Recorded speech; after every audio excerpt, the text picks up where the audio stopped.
to BizTech's C-Suite Conversation Show. Our guest for today is Thomas Laboulle. He's the founder and CEO of Toku. Toku creates bespoke cloud communications and customer engagement solutions for enterprises. It's headquartered in Singapore. To tell us more, welcome to the show, Thomas. Thank you, Brian. It's a pleasure of being on the show. Thank you for having me. Now, Thomas, for a start, could you give us an overview of Toku's journey and tell us how it evolved to what it is today? Absolutely. So you gave it away. We are a cloud communications and a customer engagement platform. We are based in Singapore, but are covering and focusing on the entire region of Asia Pacific. The way that we started the journey was with the realization a bit more than 4 years ago that unfortunately customer experience is still something that is inefficient in many cases, and that is also frustrating for many customers when they are trying to engage with the brands. The experience that you can have across the spectrum can be very inconsistent, I would say.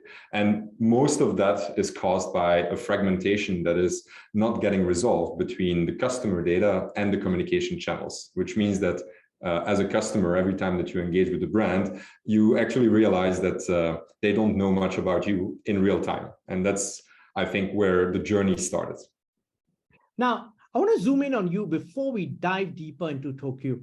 Now, you have extensive experience as a business leader. You've had a few CEO positions in consulting and technology in F&B. But what's really interesting is you've got a military background as well. You served in the Belgian Defense Forces and also in NATO.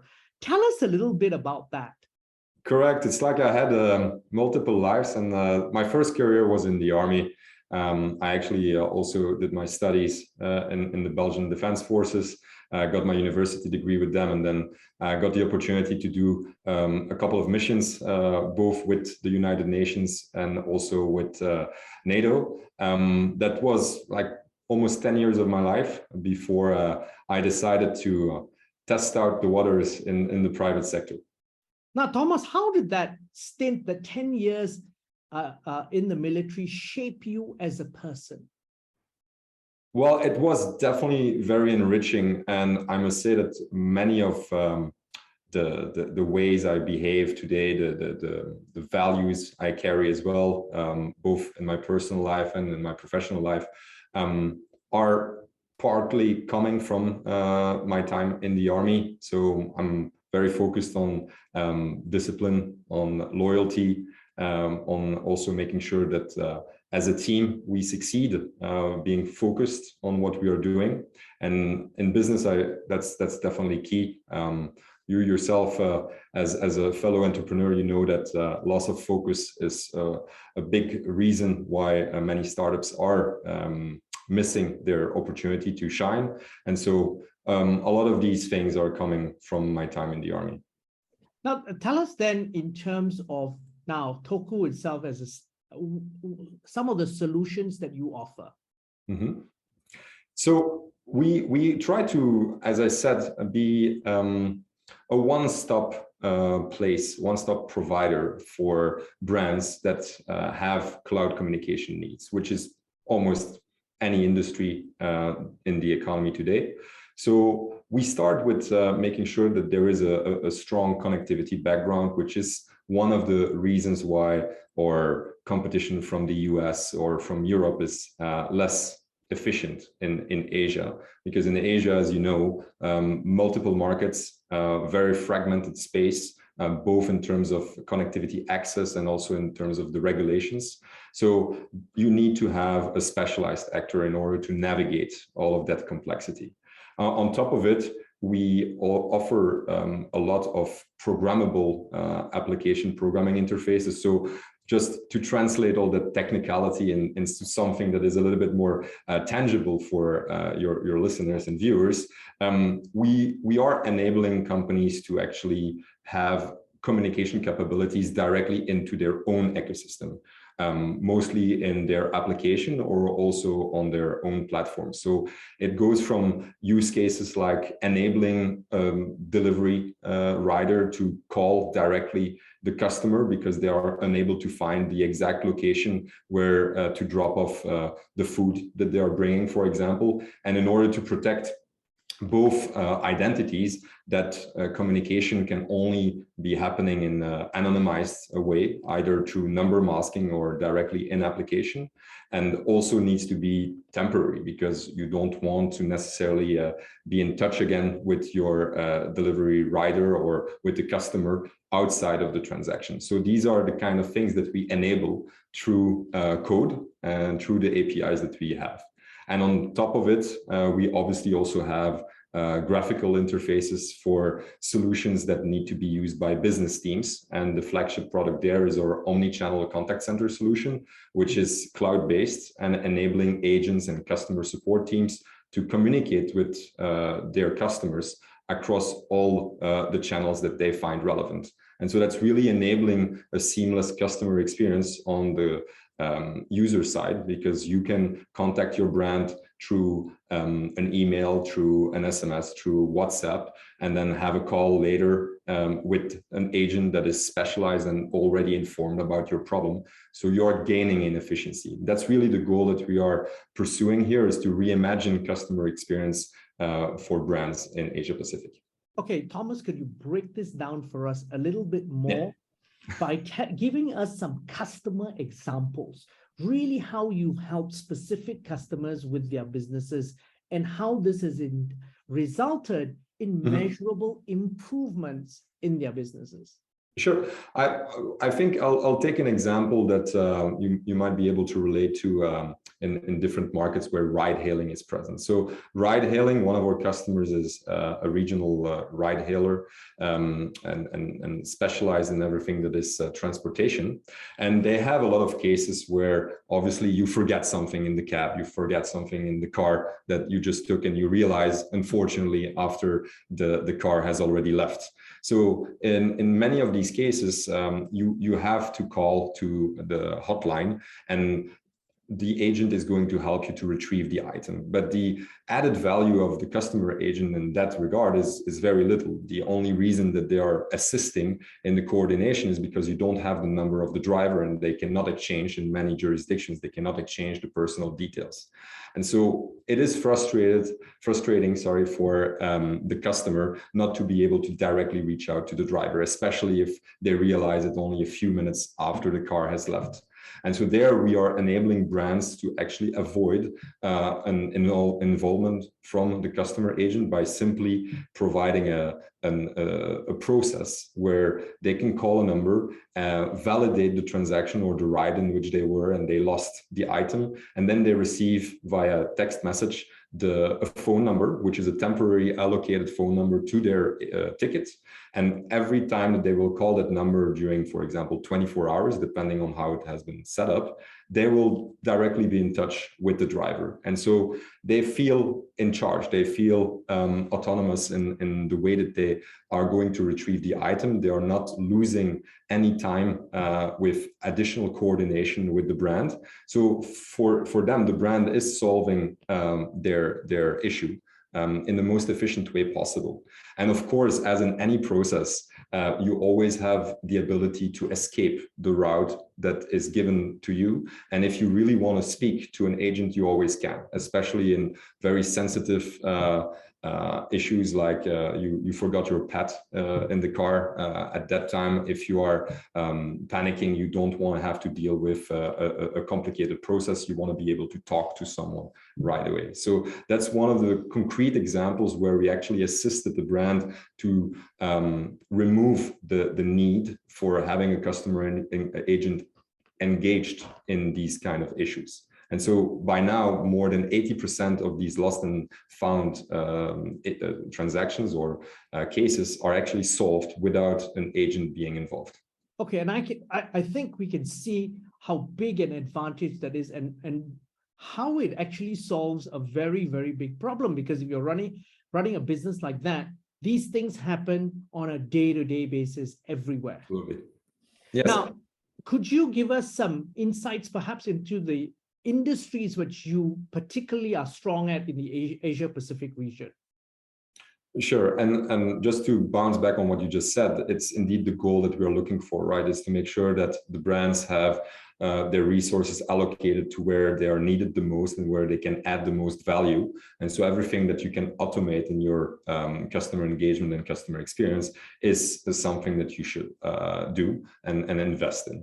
And in terms of the industries that we serve, so as we said, every company has communication needs, but we distinguish two main customer targets and segments. First of all those that are what we call cloud native, typically companies that emerged over the last decade, which are built in the cloud, which typically are sharing economy platforms. And then on the second segment, we do have all the more established companies, more traditional companies, I would say. They are not cloud native. Most of them are definitely cloud aware and ready, but they are still going through a digital transformation. And so those are the two main customer segments that we serve. And if we wanted to look at specific verticals, we do have a lot of customers and a lot of traction in one, the sharing economy, financial and insurance services, transportation, and logistics. Okay, Thomas, I want to zoom in on your Toku Singapore Consumer Engagement Report 2022. You just released that in September. Mm-hmm. Could you give us some insights into that report and what were the key takeaways?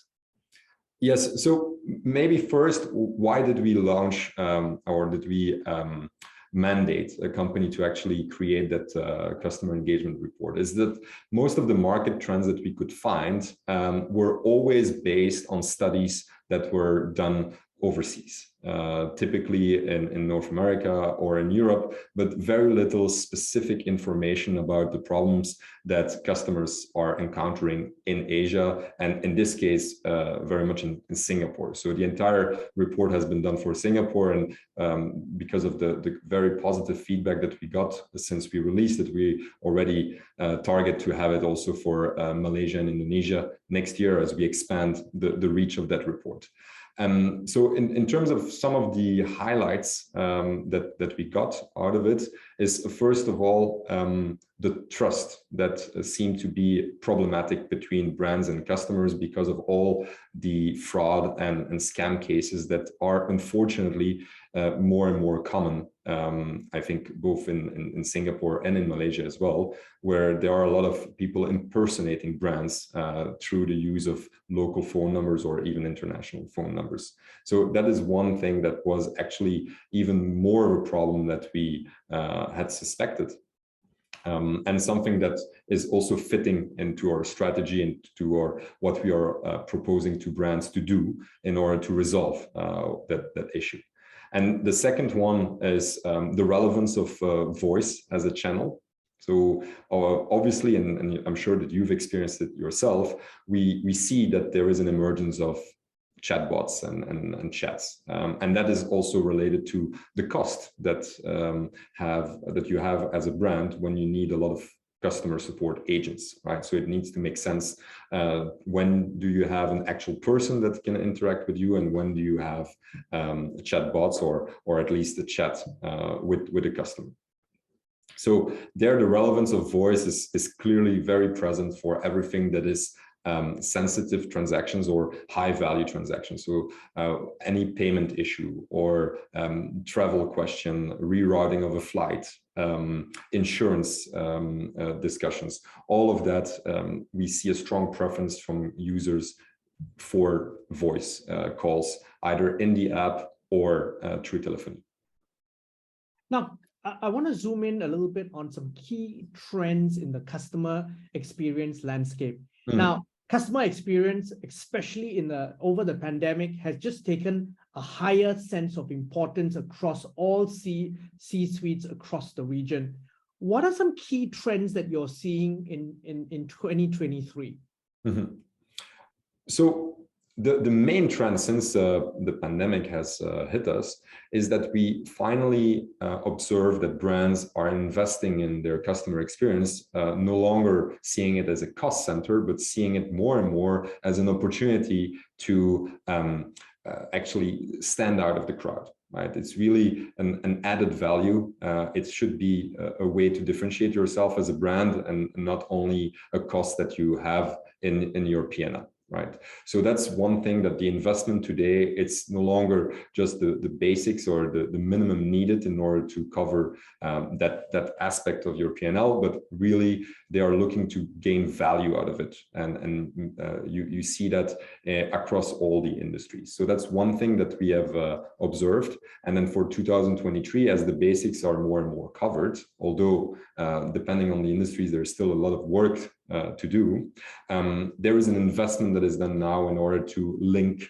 the customer data and create added value during the transaction, so that you can actually, as an agent, see what is all the purchase history of your customer, what are the recommendations in real time based on maybe sentiment analysis, so that you can hear and see directly what your customer is feeling. And you have these actionable insights that will go a long way into improving the resolution time and also improving the satisfaction overall that customers have after interacting with a brand. Now, Thomas, what can we expect then to see from Toku in the coming months, especially in 2023? Well, obviously, we are trying to lead that effort in reimagining customer experience across Asia. So it's really helping companies from the very basics, especially when we're talking about digital transformations. You would be amazed how many brands still have to deal with legacy systems, with on-premise servers and solutions that have been selected for them decades ago sometimes, and are so intricate in their processes that it's very difficult for them to actually move to the cloud without losing out on a lot of that value that was created previously. So the digital transformation is key in our objectives to help brands. And then beyond that is really to help them improve their efficiency, provide seamless customer experience across all the channels that they need. And one goal that we have as a primary focus is really to have brands invest in their own communication channels. And what I mean by that is, so many brands today have an application, right? You can look at banks, you can look at insurances, you can look at airlines. It's very rare today that large enterprises and multinationals don't have an application for their customers. So it is something that they absolutely need to leverage on in order to improve their customer experience. Because one other insight that we got from the engagement report you mentioned earlier is that 67% of people actually don't want to leave the application when they are interacting with a brand or are looking to resolve an issue. So if you go to the application to just find the phone number that you need to call, yeah, that's not enough anymore. And also you want, as a brand, to make sure that you control both your synchronous and asynchronous channels and not depend on too many other providers. You want to limit that. And also, one of the key things, Thomas, that has really happened is the following. As you mentioned earlier in this conversation, CX has improved a lot over the last 2 years because of the pandemic, because again, companies had no choice but to engage their customers only digitally. There were no storefronts, physical storefronts. But what's also happened in the CX space, obviously, which impacts companies like you, is customer expectations have gone up dramatically. And as you said, these traditional companies need to up their game or they get left behind. Mm-hmm. No, that is so true, Brian. And you're right that the expectations were actually already high before the pandemic. But during the pandemic, some brands have really use the opportunity to bring it yet to another level where you almost don't have to explain anything because they already are aware of your needs or your query and are going to remove all the obstacles and all the barriers that you might find along the way, just to directly go to the bottom of the problem and refund your purchased goods or organize a return. So obviously sharing economy players are very strong in that. But then when you have an experience with a traditional economy player and you still have to wait 1 hour on the phone before you can talk to an agent, and that agent will then put you on hold, pass you to someone else where you need to explain it all over again. The contrast with what you experience with some of the leading e-commerce brands is so big that yes, it is becoming problematic for the traditional economy, and they need to catch up and at least cover their basics. Okay, so Thomas, in that case, let's paint a scenario. I'm a CEO in the Philippines of a large traditional business. And the e-commerce folks are doing a fantastic job. I need to up my game. I'm a really successful company. I've got great legacy systems. As you mentioned earlier in the conversation, my systems work really well. I can't take all the stuff out. I need to build on top of it and improve. Mm-hmm. What advice would you give me in order to up my game and match these providers, mm-hmm. these newcomers? Well, one advantage of working with a company like Toku is that we are a hybrid player, right? So we understand the more established and on-premise technologies that some might call obsolete, but are still serving a purpose in many cases. And so we don't want necessarily all our customers to start from scratch. So when we are coming to our customers, we are going to the drawing board with them and are identifying what are the advantages of the current technology and how can we actually leapfrog that transformation so that they can directly offer the end user experience that they have in mind and that their customers also expect without having to go through a 2-year transformation plan. Obviously, there will be milestones, but what you want to provide first is some quick wins, right? So that actually you are connecting all the legacy systems to the Toku platform, and then we are converting and making sure that we provide a cloud-based experience to the end users. That's one of the advantages of working with Toku. Now, Thomas, it's been a fascinating conversation. I've learned a lot, and so has our audience. But before we leave, any final thoughts you'd like to leave us with? Well, I just want to re-emphasize the need for companies to differentiate themselves through the customer experience, right? Many brands are calling themselves customer-centric, but are then not covering even the basics of customer support. And today, customer support can not only be reactive, you need to be as proactive as possible. And there are so many touch points that are available that if you are investing in your platform, you are actually able to anticipate on a lot of the needs of your customers. And that's really the key here, is to help brands across the entire region to reimagine their customer experience. Now, Thomas, thank you very much for taking your time to be on the show.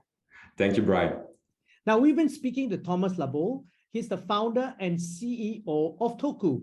I'm Brian Fernandez, and we've been watching and listening to BizTech's C-Suite Conversation Show. This interview will be on our website, www.biztech.asia, as well as our social media platforms. It'll also be on our syndication partners, TV stations, radio stations, and websites. Thanks a lot for tuning in.